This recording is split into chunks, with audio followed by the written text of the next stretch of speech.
Hello out there in Buckland. This is Old Buck Dave. And this is yeah. Who is It's this? Who is it's this? it's me. It's old Buck Dell. Okay, we're back together again after Dell's Hiatus. cruising around the countryside here. What is new and exciting? I have a question for you, Dave. Question for me. Question for you. Yeah, well, there's nobody else here. I guess it would be for me. But you know how that goes when I say, did you ever have a something that you wished you could have done if you had the opportunity, or not a regret? I don't want to call it a regret. We all have regrets, but I mean something you could have done had you had the opportunity to do it, or life would have turned just a little bit. It wouldn't have changed your life, but it could have been something that would have added to it that maybe would have make you happier today. I'm pretty happy actually, but yeah, I mean, I wish. I guess it would have changed my life, though. I mean, I wish I would have been 6'8". You know, I'd be. You still struggle to dunk. I'd be. Oh no, no. I'd be collecting an NBA pension today. You know, life would be good. Hey, life is good though. Come on. You want me to give you an example? Give me an example. Okay. Yes. I was at a concert the other day, and I was sitting near the drummer, and I had an excellent view of the drummer, and he was a young man, I guess in his teens, I would say. But I was watching him, not paying much attention to the music was all that was going on, but I was just focused on him. He was doing 4 different things with his hands and feet. Mm-hmm. And okay. And I'm watching. You know what? You've seen that. You know what? Yeah. I mean. Like, how can I do all that at the same time? Keep it all coordinated. Yeah. Okay. So he's doing that. He's playing with the cymbals. He's hitting the bass. He's got the certain rhythms down, everything. And I'm just mesmerized by that. I said, boy, I always wished I could do something like that. And I always wanted to be able to play the piano. Did you? I didn't know that. I never knew that. Can you play the piano? Me? No, not for real. No, I chopsticks. That was about it. Okay. So my reasoning is I never knew what my left hand was doing without watching it. My right hand, I could. You know, we can go anywhere on that one. I couldn't, but I just couldn't do it. I mean, like my sports were all two-handed, you know, gripping a bat, shooting right-handed, throwing right-handed, you know what I mean? That kind of thing. Yeah. So it was all relative to that. And I just never had the ability to look away, like when a piano player or somebody could look up off of the keyboard, talk to you, sing.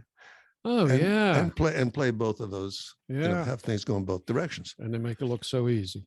Right. And they make it look so easy. So that's the kind of thing that I'm talking. If you could go back and do that, I would go back and wish that I had that skill.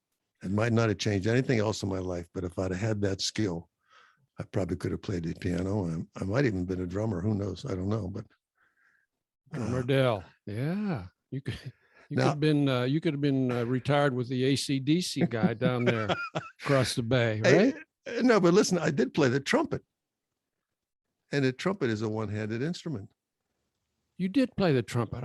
You played the trumpet in high school, right? Yeah, badly. Well, we had 6 notes, but you were in the band. You were in the band, right? But it's a one-handed instrument. You hold it with your left hand or your right hand. Well, then you can do something else. Come on. I mean, you're holding the instrument with one hand and you're just moving all the vowels with the other. Okay. All right. So I'm giving you a chance to answer the question. Do you ever think of that? Do you ever think of something like that you could have done? Yeah. I try to give myself guitar lessons. It's the same idea. I couldn't even imagine singing doing it because I was, fighting both hands. Like, how do I do this? I do not have that ability. So I guess that's one more way we're alike. I don't know. I was gonna say that's one reason we're alike. We're proficient in like a mirror image of each other, right? If you looked in the mirror, we would be. Yes, we were precision. But I have something else. Okay, make it quick because everybody in Germany just signed off. No, they're all thinking about this. They need to think about it. It's bedtime over there, so that's true. Well, the Melatonin Brothers will be on in about 10 minutes anyhow, so they can snooze that. I've got a favorite song I just find intriguing. Oh, okay. Because if I had the talent, Well, maybe, yeah, I would say it required talent, but I mean, all the stuff that went with this song. And the song I'm referring to is Barcelona by Freddie Mercury and Montserrat Gabriele. You ever hear that? Well, The song is called Barcelona. I can't say that I have. I mean, I've heard a lot of Freddie Mercury, but well, he played. I was in. He was like in Queen, but this is Freddie and this opera singer. Okay. I saw this thing and I listened to it a couple times and a couple times more, and I can picture myself doing that. I could picture myself doing that song if I had a blue suit, if I had the band.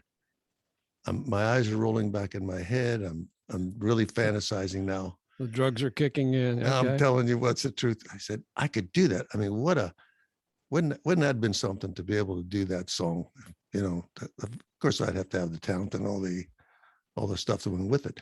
Then I thought about, you know, that song reminds me of what you feel like when you fall in love. Wow. Uh-huh. Tell me more about this. You'll have to. I guess I'd have to watch the video. Watch the video and think about the words, what he's saying. Okay. And then I'm not quite sure if he's singing to the lady, the girl he's with, the woman he's with, or if he's singing to the world. Town of Barcelona. Okay. I mean, I don't know if he's in love with Barcelona or or the lady. But I said, man, if you fell in love, that would be almost like your first date, your first girlfriend. And that's a song. Wow, I had the perfect dream. Okay. And I said, oh, I'm not going to go any further with that. Thank you. Yeah, but you know what I mean, Dave? I said, man, if I had a chance to do something like that, I could still, anybody who listens to that who might know one of the old bucks, you or I, would have to just put my face on Freddie Mercury's torso and think of me when you play that song. All right. I've got it in my mind now. And my first love, actually my second love was about the same too. So you don't want to tell me who those were though. No, I don't. Okay. If they're still alive, they know who they are. To protect the innocent. Yeah. Okay. Anyhow, so telling all the listeners out there, if they haven't seen that, they can write in and tell us, was he singing to the girl or was he singing about the city, Barcelona? Yeah. Hey, you can also, everybody out there can also send us your fantasy. That was Dale's fantasy, clearly. That's a fair word to use. That's a fair word for use. Yeah. Send us your fantasy if it's, we may be able to use it here. Well, I mean, yeah, what the heck, you have guys that get all that email and they filter that stuff out anyhow. So people can go ahead and send it. BUCKSTWOOLD BUCKSTWOOLD@gmail.com. We'll put Freddie in the liner notes. Send me the link, Dale, and we'll put it in the liner notes. Or put in a liner of Dale imitates Teddy Mercury, not Freddie. Freddie's Teddy Mercury. Freddie's ugly brother. Yeah, Freddie's alter ego. Older brother. Okay. Yeah. Jeez. All right. Anyhow, so I was thinking about that too. And you got any stories for me? You're always full of something. Sure. I mean, I got a rant. It's like a mini rant. It's not a major rant. It's all about tomatoes. And tomatoes are troubling you. Tomatoes are troubling me. When's the last time you got a good tomato in a grocery store? I can't remember when. You mean by chance? Or no, you mean by design? It's hard to find a good one by design. You can't find them. They all have that funky color now. I think they pick them a year in advance and they put them in a cold house or something. They're all terrible. The saving grace is I've got a couple neighbors who are tomato growers, and Old Buck Paul and Vintage Vixen Lisa drop off their pickings, and boy, that's great. It just reminds me how bad the ones in the store are. That's kind of That's true. That's a rant. That's a mini rant, but I don't know why. That had happened to apples too a long time ago, and the only apple you could buy was delicious apples, and then finally people started bringing back some of the vintage apples flavors or species. So you want to hear a giant big idea? I got nothing better to do, man. I'm always got a big idea. I'm here. Here's it. To develop a tomato Staring plant. at you. Develop a tomato plant. Develop a tomato plant Yeah. that only ripens 2 tomatoes a week. Yeah, that's a big idea. That is a big idea. That's a big idea, right? So every Yeah. 2 weeks you get 2 ripe tomatoes, and you Yeah. wouldn't have to have dozens and baskets full of them all at one time. Yeah. Hey, that reminds me, I used to be a tomato grower. I mean, an amateur. I had my little garden at the side of the house, and I was in like a tomato competition with my sister's father-in-law. His name was Sparky. Terrific guy. All right. And he was, he grew the best. He lived down along the York River. He grew the best tomatoes that I ever had. And so I was like always in a competition with him. He didn't know it. And we used to have parties at our house every 4th of July, a lot of times anyway, because we had a little pool in the backyard. And I thought, okay, I'm going to fix Sparky. It's like one of the challenges was who gets the first tomatoes. Okay. And so he was always showing up with tomatoes. Mine were still green, and he's got ripe tomatoes. And he'd bring them over to me, and he just, he's just smirk. It's like, here's some real tomatoes, Dave. And so this 4th of July, I went to the store and bought some tomatoes, and I was taping them to my tomato plants. Okay. And that son of a gun, he showed up early. He showed up like 20 minutes early to the party, and he spotted me doing this. And I was like, oh man, there's no getting one past the old Sparky. So do you eat tomatoes like an apple? Just bite into them? Oh yeah, absolutely. And the really homegrown ones, the regular, yeah. your own vine are very sweet, Yeah, very those nice. are great. Yeah. Get them when they're nice and meaty. Forget that with the store ones. But anyway, that's my mini tomato rant. Yeah, I have a question. You're pretty much an artist, aren't you? You're kind of an artist. Dare I say a painter? Well, I painted the walls of my house. You paint walls, yes. I paint walls. Painter. Does that count? That counts. That counts. Do you paint under duress, or do you paint because you are artistic enough to want to constantly change the colors or something like that? It's more direct. It's more under duress. Yeah. So you're one of them. I'm a painter of similar ilk. When I have to. So I have a story about painting. I had refused. Well, I didn't refuse, but I wasn't inclined to want to paint a small room. And some time ago, my wife said, I want that painted. And I said, I'll get to it. And that went back and forth for a while until finally one day I was gone on a little sabbatical for a couple of days. And she said, I'm going to paint the room. I said, well, that's wonderful. I said, go ahead. So she did.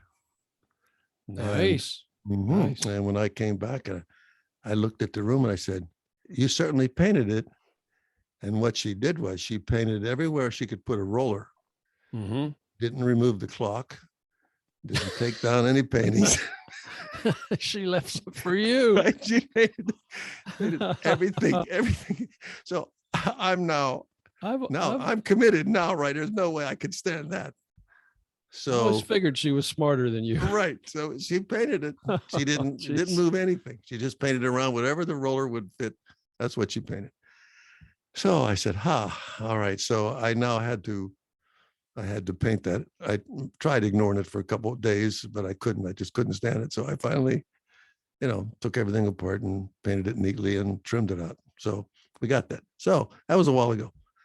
So we have a precedent for this. And she says, I want to paint these doors. I said, I'm not painting them. And she said, okay, I'll paint them. I said, well, how bad could that be? So how bad could it be? Well, you get it all over the handles and stuff like that. I scraped that off with a little penknife or something to clean them. But basically, she taped, did a little taping, got them reasonably squared off, and she did a very good job. I was impressed. One door I had to take off the hinges and laid it down, but I didn't really have to go behind and do it all again or anything like that. Did a nice job. Mm-hmm. So what do you think happens after that? What happens after that? I'm going to paint You the take wall. her out to I said, dinner? no, I said, I'm not painting the wall. I did something really stupid the other day. This is Uh-oh. this is under the category of stuff you don't want people to see you doing.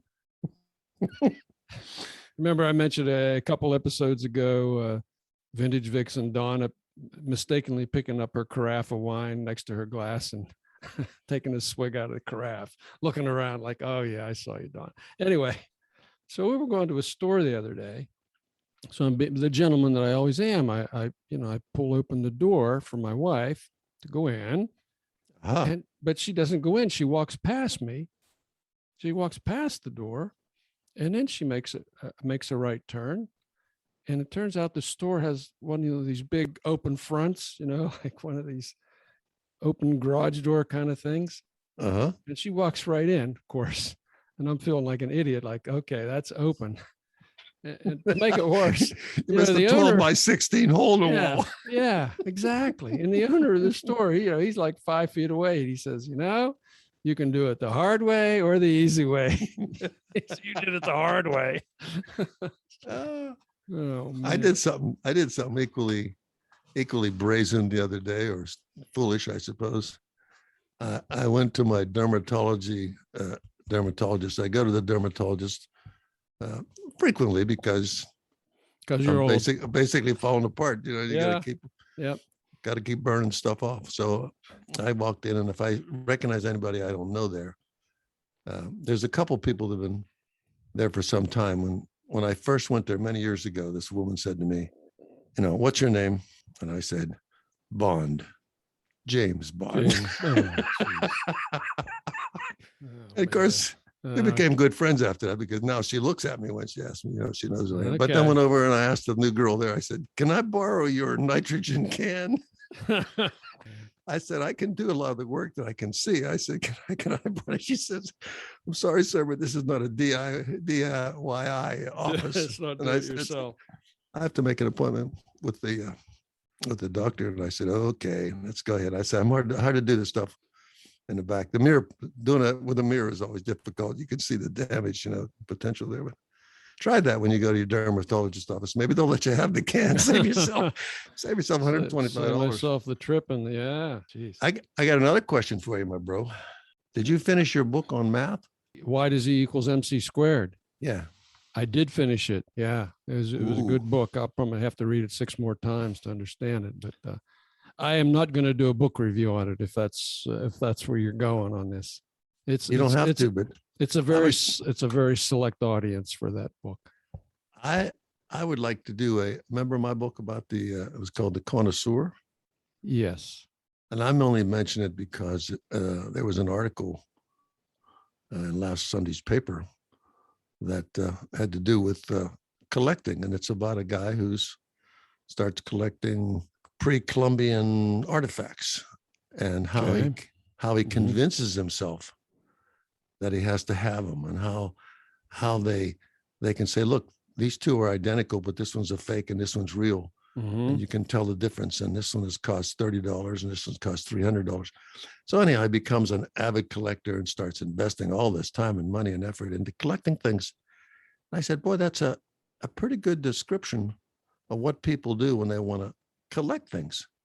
And some people just want to own things. Right. You know what I mean? Some people just want to, it could be motorcycles. It could be paintings. It could be wine. Could be cigars, could be whatever. I don't know what it is, but the collecting phenomena. You're not a collector, are you? You don't really collect things. No, beyond bicycles, no. You don't really collect bicycles. Well, you use them. You build them. You use them. You drive them. You wreck them. I've always had more than I ever needed, but I've gotten that addiction under control. I'm into single digits on bicycles now. Really? But I'm thinking of another one. I'm thinking of getting another one. So anyhow, I'm thinking about, I don't do that either. I'm not a collector. I don't generally collect things. I mean, I might have, everything I have would be, if I have two of an item, both will be practical. But this story about collecting is fascinating if somebody is a collector or fascinated about the psyche of someone who is. This old book was, it was a great read. I read it pretty much through. And what was the name of this 2 days. book? It was called The Connoisseur. Well, that's the one we talked about the last time. Right. I mentioned that. I just started that. Okay. So I'm not going to do a book report, and I'm just telling you. Well, you already, you did 2 weeks ago. That was a long time ago. You probably forgot. Jeez. Well, I read it, and I just. Okay. Oh, if you're a collector out there, you might want to know why you do what you do. No book reports. Well, you just gave us one. I was like part 2. Okay. All right. I downloaded, or I tried to download the Killer Angels book from the library's ebook collection. What they did is, they updated their website. They made it more user unfriendly, I guess, because it used to be, you click here, you click there, boom, the book goes into your Kindle. Everybody's happy. 3 weeks later, it disappears from your Kindle. Now I downloaded it 3 times and I get messages like, you don't have the proper application to download this. Like, oh man. So anyway, that's my frustration. That's like a mini rant. That's not a big book either. That's only 200 pages. At some point I'll get Killer Angels, but it's out there in N space somewhere. I don't know. Oh, Hey, speaking of N space, I got really something big to tell you. uh-oh.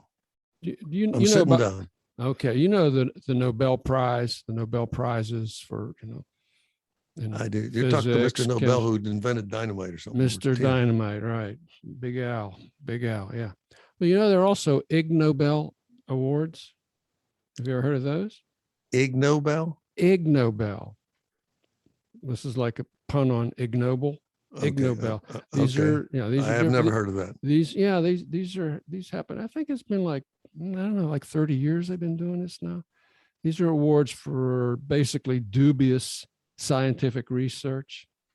And some of them seem silly when you first read them, but then you think of them and and it's like, oh, okay, that's maybe not a terrible idea. Some of them you think, oh, that is a terrible idea. Anyway, so they just announced the 12 awards, and I'd like to bounce a couple off of these off of you and see what you think. Okay. You ready for that? Okay. I'm ready. All right. No. I'm always interested in a big idea. This is all right. Now this is the first award. I'm going to read this is the name of the article. It's the pulmonary and metabolic effects of suspension by the feet compared with lateral recumbency in immobilized black rhinoceroses captured by aerial darting. What do you think of that? This is in the Journal of Wild Diseases. This is they did this back in your old country.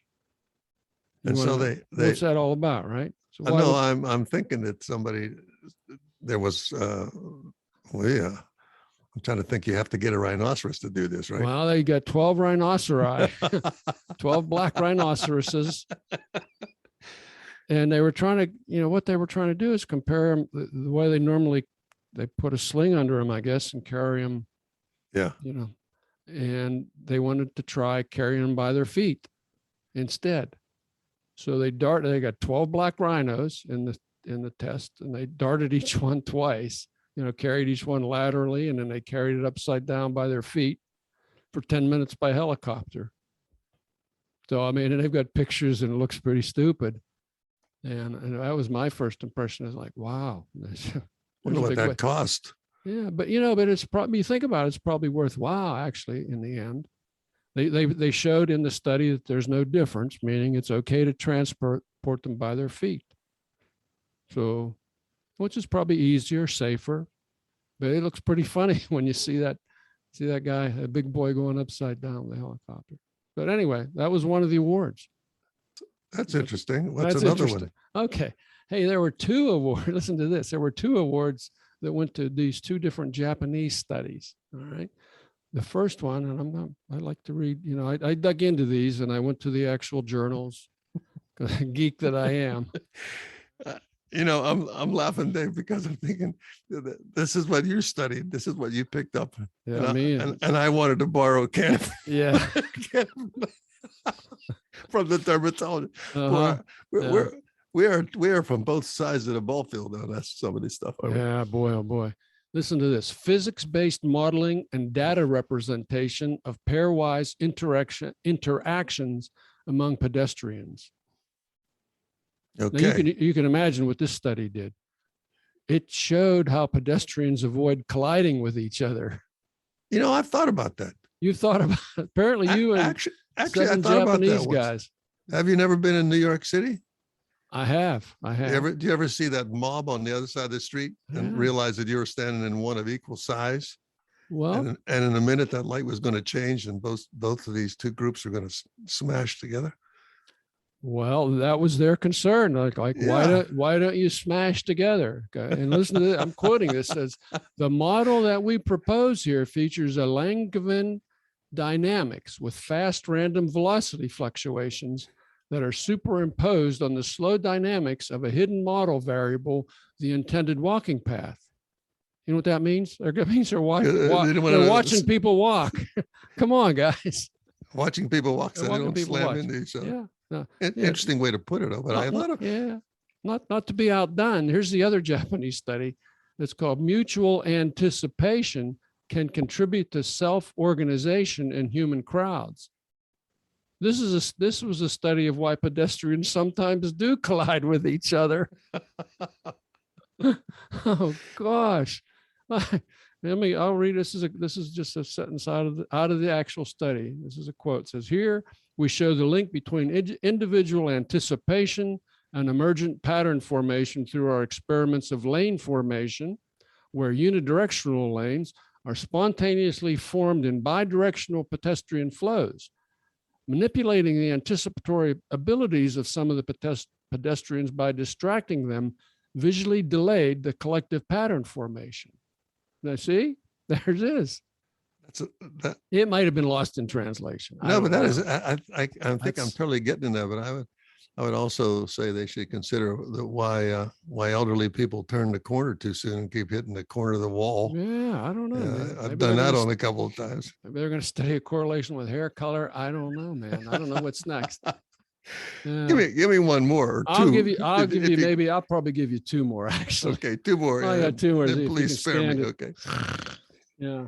All right. Now, you ever been watched a movie and there's a stressful or scary part or I have. The House of Usher. And you maybe, you start breathing deeply, you're sweating or, you're anticipatory here. I did that when I watched The Blob. When I first saw The Blob in the movie theater. Well, listen scared to this. The heck out of me. Yeah. Oh man, that was a long time ago.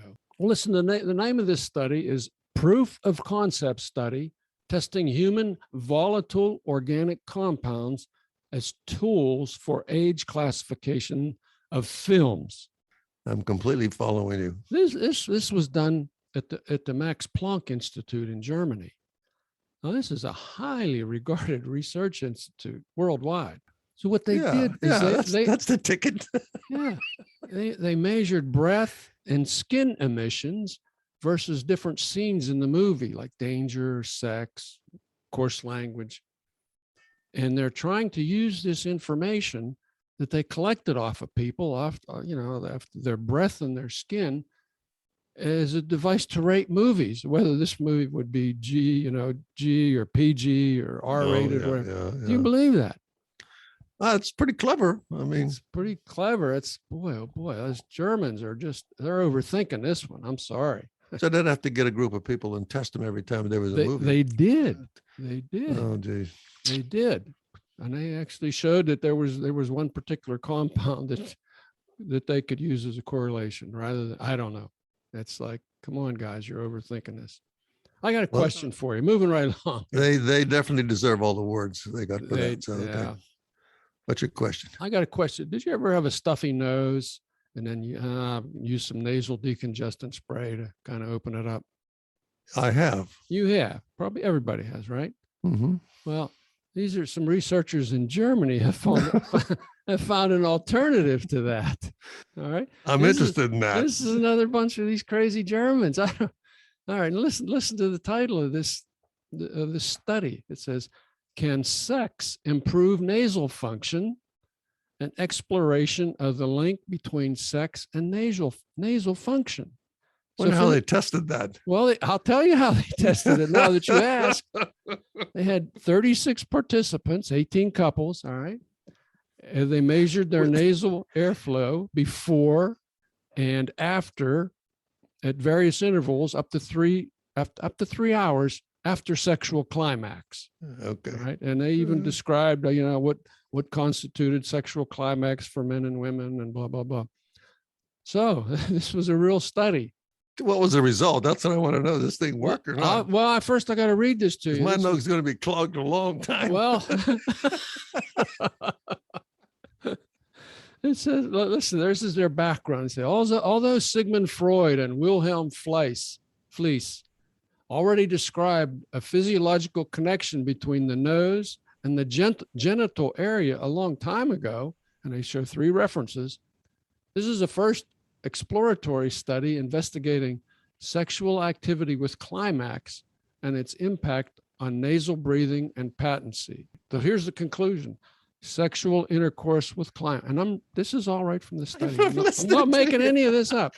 I'm trying to keep from laughing here. Go ahead. You can laugh, man. Sexual intercourse with climax can improve nasal breathing to the same degree as application of a nasal decongestant for up to 60 minutes in patients having nasal obstruction. So there it is. So next time you're feeling stuffy, don't reach for the spray, man. Reach for your partner. I'm telling you, all the stuff is going through my head. Yeah. Hey, we'll probably get letters. Certainly there'll be letters addressed to BUCKSTWOOLD, BUCKSTWOOLD@gmail.com. BUCKSTWOOLD@gmail.com. Dear old Buck Dave, I've got a stuffy new. What do you recommend? What do you recommend? That depends. That depends who's around, I guess. I don't know. There are like six or 7 more, but I'm not going to go into all of them. But it's just we have the potential of becoming an there's advice column here, right? A lot of stuff going on out there that you wonder. Somebody's taxpayer dollars are going into this. Yeah, you want that one was kind of interesting, though. It was kind of interesting. It's kind of interesting. Now everybody's going to test this for themselves. No one's going to remember anything about anything else we said today except this. Yeah. Hey, I'm telling you what's the truth. Sometimes, when we buddy up like this, it's great to have a friend because the laughter is a very therapeutic thing. That's my take. That's a good take, man. I think on that take, I think we better quit while we're ahead. We ended kind of on a high note there, on a big note, a big idea. Everybody keep laughing out there. So who are you anyway? Yeah, this is old Buck Dale saying, hey, we got to go. And this is old Buck Dave saying the same thing. Adios, das vidanya, auf Wiedersehen, au revoir, and goodbye to you Americans out there too. Take care, everybody.